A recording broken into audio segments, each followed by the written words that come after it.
Vivimos tiempos de contradicciones brutales. Mientras ustedes escuchan estas palabras, hay datos que deberían hacernos temblar de la indignación. Escuchen atentamente las siguientes cifras. Desde que Donald Trump ganó las elecciones para su segundo mandato, en noviembre del año pasado, la riqueza de los 1.000 millonarios de este planeta creció 3 veces más rápido que el promedio de los 5 años anteriores. Por primera vez en la historia de la humanidad, más de 3.000 millonarios hay en este planeta. El ejemplo más rimbombante seguramente es el de Elon Musk, quien en octubre del año pasado se convirtió en la primera persona, por lo menos públicamente, en acumular más de medio billón, con B larga, de dólares. Sí, escucharon bien. Medio billón. Una sola persona. Pero aquí viene el golpe. En paralelo, una de cada 4 personas en este mundo pasa hambre. Casi la mitad de la pobreza, casi la mitad de la población mundial, estamos hablando de 3.830 millones de personas, viven en situación de pobreza. Tranquilamente, con estos 2 datos, o 3, cualquiera podría preguntarse, ¿dónde está ese dinero que se produce? En 2025, la inversión global en inteligencia artificial alcanzó los 581.000 millones de dólares. Y se proyecta que este 2026 se superen los 2.52 billones con B larga de dólares. Solo 3 empresas controlan casi el 90% de los chatbots con inteligencia artificial generativa. Pero no es solo tecnología. En 2025, el gasto militar mundial rompió todos los récords. 2.9 billones de dólares. Para tener una noción de la demencia, solo Estados Unidos gastó 954.000 millones de dólares en armas. Un monto que supera la suma de los 10 siguientes países combinados y que es más de 3 veces lo que invierte China. La producción mundial de petróleo, para poner otro ejemplo, alcanzó cifras astronómicas. Solamente Estados Unidos alcanzó los 3.3 millones de barriles de petróleo diarios en 2025. La producción de oro, por ejemplo, llegó a las 3.670 toneladas, un récord histórico sin precedentes, en un mercado que además tiene a los minerales críticos, esos que son necesarios para los teléfonos, para las computadoras, pero sobre todo para los misiles y demás armamentos, que superó los 8 billones de dólares en 2024 y que se espera que para el año 2030 llegue a los 15 billones. Entonces, vale repetir la pregunta inicial. Si hay tanto dinero, ¿por qué 831 millones de personas viven en pobreza extrema?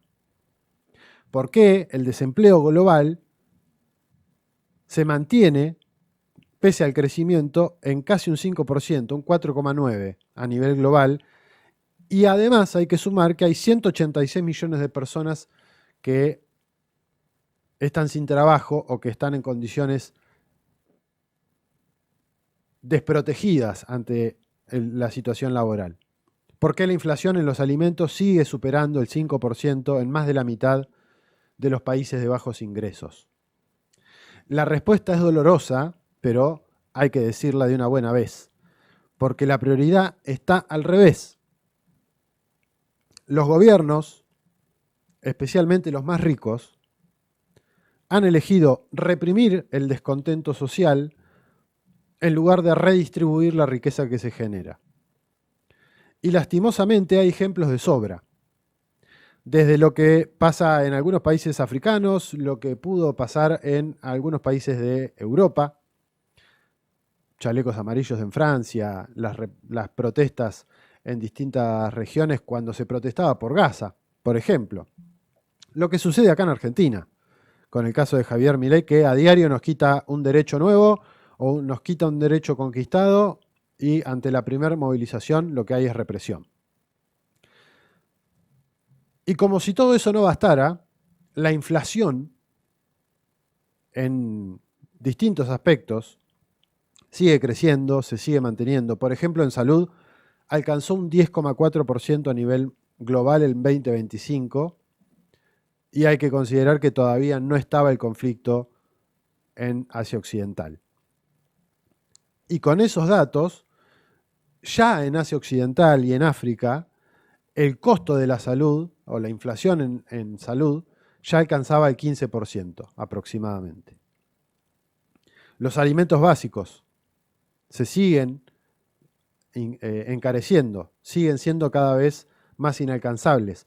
Para poner un solo ejemplo, en Gaza, producto del genocidio del ente sionista, el precio de una bolsa de harina de 25 kilos se disparó un 400% en marzo del año pasado. Pero ¿saben qué es lo más cruel? Que no es el incremento lo que no es muchas de estas cosas lo que es de estos números los que son indignantes. Solo con el incremento anual, escuchen bien esto, solo con el incremento anual de la riqueza de las personas 1.000 millonarias que hay en el mundo, se podría distribuir alrededor de $250 a cada persona del planeta. Y aún así, los 1.000 millonarios seguirían siendo 500.000 millonarios. Más ricos de lo que ya eran. Escuchen otro dato. Hay 12.000 millonarios en Estados Unidos, los más ricos del mundo, que acumulan una riqueza de 4.000, que equivaldría a la riqueza que produce o que tienen 4.000 millones de personas en el mundo. O sea, más de la mitad de las personas. 12 personas, los 12.000 millonarios en Estados Unidos, hay 12 tipos que acumulan la misma riqueza que 4.000 millones de personas en el mundo, los más pobres. Y esto no es un accidente, es una decisión política. En su último informe, a principios de este año, en enero de este año, la Oxfam cita al juez de la Corte Suprema de los Estados Unidos, Louis Brandeis, quien hace un siglo decía lo siguiente: podemos tener una riqueza extrema concentrada en manos de unos pocos, o podemos tener democracia, pero no podemos tener ambas. Al parecer, la humanidad, al menos hasta ahora, ha elegido la segunda opción, a las oligarquías.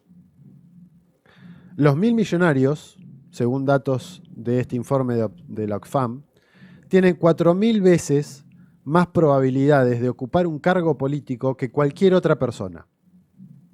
Y esto no es casual.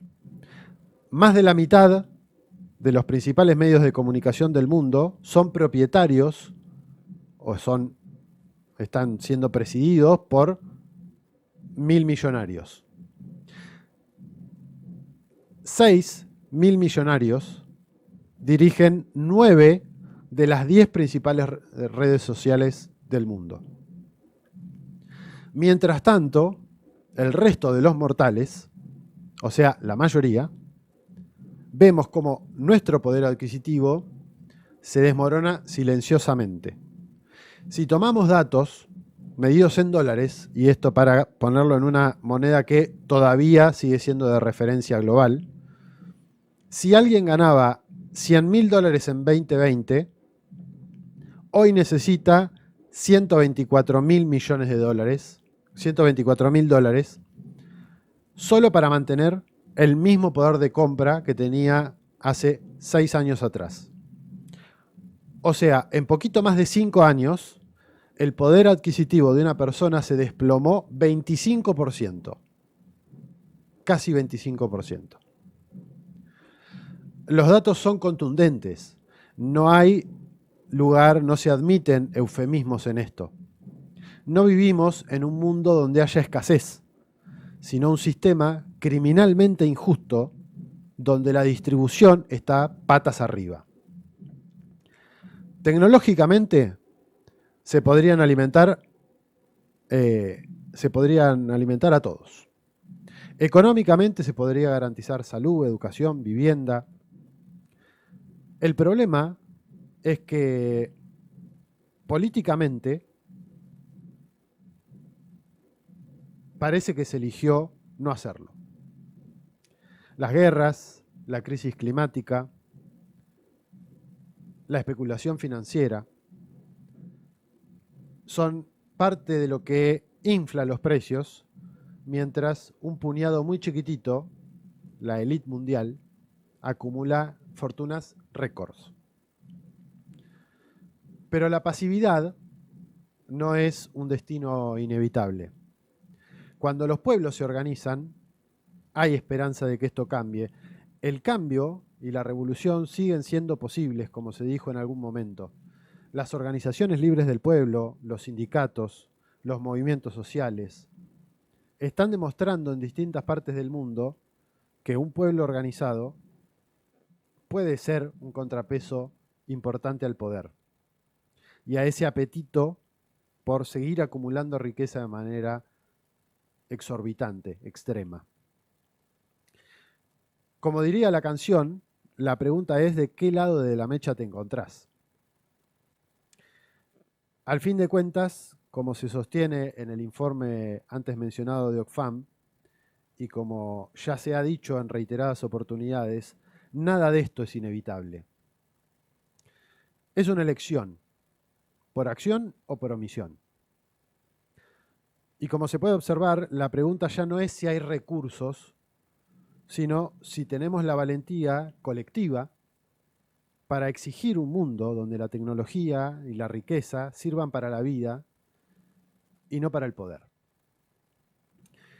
Todavía estamos a tiempo de elegir a la democracia por sobre las oligarquías, a la dignidad humana por sobre la avaricia,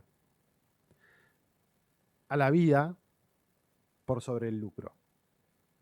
Eso sí, el tiempo se nos está agotando. Y cada día que pase, esa brecha se profundiza más.